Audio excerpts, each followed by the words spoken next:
It's Trevor Zegras. Right. But Trevor Zegras has been, I mean, I don't think that apart from Donald Trump and for some bizarre reason, Rex Murphy, I don't think that there's been anybody that's been trending on my Twitter for random reasons, or not so random because it's hockey and I understand Hmm. Canadians fans, but the name Zegras is trending constantly on my Twitter feed. Yes. Yeah. It's And nonstop. it's, It hasn't died down since the rumors started. What was it, like early December or something? well, I Uh, mean, as soon as they traded for Cutter Gauthier, yeah, they got they got really ramped up. And so, yeah. um, yeah, and we're going to get to our mailbag segment. It's Mailbag Monday, and we got a lot of great questions, but a number of them were pertaining to the Zegras deal. And so we're just Mm. going to kind of cut that. We're just going to do a little cutout section on Trevor Zegras. We had Antoine Savage Duguay, who talked about, what the price would be on Zegras. Alex Bisson, same kind of deal. Tom Hearn, similar question. So let's get into it. Yeah. What is what is a reasonable ask for Trevor Zegras? I feel he's a two-time 60-point scorer at this Yeah. age. Um, Clearly has some, let's say, he clearly has to fill out his game. No doubt He's got about that. warts. He's got warts in his game. Yeah. Yeah. And, much like Cole Caulfield did, and I think, we talked about this last week, but it's Martin St. Louis' emphasis on the other areas of Cole Caulfield's game are bearing fruit. And if he can do that with Cole Caulfield, there's little reason to believe that he couldn't do that with Trevor Zegras, especially with how close Zegras and Caulfield are. That's one part of it. But sometimes guys like that just can't be changed. I mean, one guy I think of in that vein is Jonathan Drouin, who, good for Yeah. him, is having a good season in Colorado. And honestly, wish him nothing but success. But in his time in Montreal, it took him a long time to realize he needed to round out his game, and by then it was almost too late. The famous video sessions with Dominique Ducharme in the offseason and this and that, like that was when he kind of dawned on him that, okay, I'm not going to get by on my skill alone. I need to do other things to ensure I have the puck on my stick. So what do you pay? What are you paying for? What is the price based on? Is it based on the player with the warts, or the player who will come out the other side when you address those warts? How do you price that player, and how do the Ducks price that player? I'm not so sure, because he's still a pretty rare commodity, but the holes in his game are well known across the league. It's Yeah. not a secret. It's everyone sees them, everyone knows about them, and frankly, I think there's some teams who just wouldn't be interested. I don't know the Canadiens to be one of those teams, but setting a price on him is tricky. Well, the thing is, for a team like the Anaheim Ducks, who's got a ton of cap space, who's Hmm. rebuilding, and they're turning to they're turning to their young players, and they're looking to add scoring. Why would they trade Trevor Zegras? And if Hmm. they do, in itself, it sends a red flag that limits his value, because it goes against the logic of their own position to be trading that sort of guy. So there must be a reason why they do so. So I think that the simple fact of putting him on the market limits Hmm. his value. But and I think that any team that's interested in his services would have to play on that in order to minimize the price that you pay. But the Canadians would have to get into this having a sincere belief that they can turn him around and make a more complete player out of him. And when you mentioned Cole Caulfield, I think that Caulfield, through his development since last year, but especially the learning curve from this year, Hmm. where he's become a more complete player, the fact that it's paying off for him now, and he started to score goals again, and in the process has become a more rounded player. That's the best calling card that the Canadiens have, because he's so close to Zegras that if they were Yeah. to bring Zegras on board, Caulfield could say, follow what Marty has got to say, because trust me, it's going to pay off. And Caulfield could be a very interesting advocate for the Canadiens' intentions, instead of trying to convince a reluctant player to adopt their ways, and because they would have somebody there that would have Zegras' ears. So in that sense, I think that that's something that they should look to exploit, if they go after him. As for Yeah, the but price, yeah, go well, ahead. I mean, sorry, but the price, despite everything we're saying, the price is going to be high on this guy. Because listen, he's got 2 more years under contract at $5.75 million. He's still an RFA when he comes out of that contract with arbitration rights, but still, um, you have potentially, you're probably going to have to sign him to a pretty big deal coming out of this deal. So you got 2 years to determine whether you want to do that, and that those 2 years of team control for a guy who already has 260-point seasons under his belt at age 22, it's going to come with a high price. I think it's really going to be hard to get a bargain, even though it looks like, I mean, I think the Ducks are trying to move him because they want to address other holes. Like, they want to get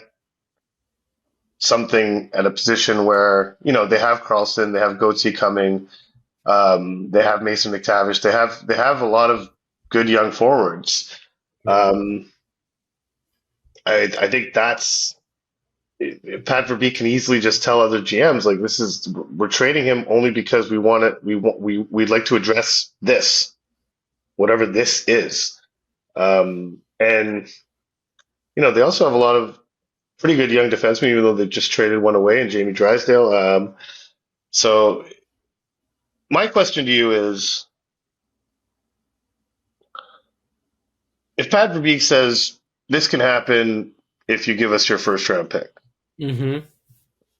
what do you Well, say it to that? depends. It depends where that first round pick is, because to me, Let's say it's if the 8. Canadiens draft 6, it's Mm-hmm. probably a no. If they draft 10, then it becomes a yes. Huh.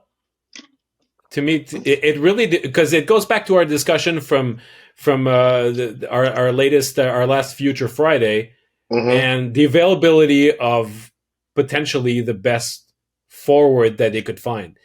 Yeah. There's, at 10, you end up with whatever's left among those high quality prospects, because it's a Mm-hmm. crop of 10 or Roughly, 12. roughly 10. Yeah. Yeah. So at 6, you're still in the position to get the guy that you want. But, Yeah. except Macklin Celebrini, but I think that there's a chance. So to me, it depends. They might see Zegras super high, and I mean, the fit is there with Montreal to a certain extent, in terms of adding, like, potentially elite talent, a winger that you could insert into your top 6. So yeah, to me, I do that deal if the Canadiens draft 10. 6, I would really think twice. Yeah. How about you? I mean, they would have to. I gotta tell you, like, just on gut, Trevor Zegras does not strike me as a guy that the Canadians would love. Mm-hmm. Just based on our brief history of trying to get to know this administration. So even if their pick lands at 10, I wonder if they would do it. Now, would I do it? I think I would. I think there are things that he can still be taught. All the issues that we talked about. They have a really good infrastructure in place in Montreal to address them, make him a more of a complete player, and everything you said about Caulfield being a sort of a selling point for that is I agree with it completely. So all that considered, and all the upside offensively that he has, and the lack of pure offensive talent on the team, I think I would do it. Yeah. Do I think will the Canadiens? And I think I would do it even at 6. I mean, honestly, like it's to me between 6 and 10. It's yes, I understand it's a wide gap in terms of value there, but to me, it's a philosophical thing. Are you more interested in a prospect, or are you more interested in a more of a finished product that someone that just needs some polishing, as Right. opposed to someone who is several years away? I mean, Trevor Zegras would slide right into. It would be another 2019 draft pick for this team to acquire, which would Get them make what? all. Which Get would them make what? all. 4? They would have 4 first round picks from 2019. Well, they Then already Doc, have Newhook, Newhook, Caulfield, and then it would be Zegras. So that would make it. and they got Doc. That's I said Doc. So Doc, Newhook, Yeah. Caulfield, and then it would be Zegras. So yeah. Mm. So this would be the 4th 2019 first rounder. I would do it and kind of bank. And we've seen the Canadians bank on their development model already numerous times. The 2 guys we just mentioned, Newhook and Doc. I mean, those trades were predicated on the fact that they believed that under their environment, with this coach, with their hockey development department, they can make a real difference in those players, and it's working. I mean, obviously Kirby Doc hasn't been able to stay healthy, but in the glimpses we've seen of him, there's been definite results in terms of improvement in his game. Newhook, as we mentioned, missed 10 weeks without missing a beat. Marty saying Sunday how impressed he's been with how well Newhook just kind of jumped onto a moving train, if you will, after 10 weeks out. I think they would probably be pretty confident that they could do the same with this guy. And if you are, then and he fits the age group of your core, Yeah. I think I would do that. But when you mentioned, would he be the type of player for this current administration? I think that the gamble with Zegras is not the defensive lapses in his game that can be fixed or that you can live with to up to a certain extent. I think the bigger question would be in terms of character and saying, well, would they consider him involved enough, engaged enough, willing to get better? He seems to be like this outgoing Mr. Superstar personality. How would that type of personality fit in Montreal? Would it go to his head where he would be under the spotlight and he would get carried away and it would steer him away from the work that needs to be done in order for him to become a better player? I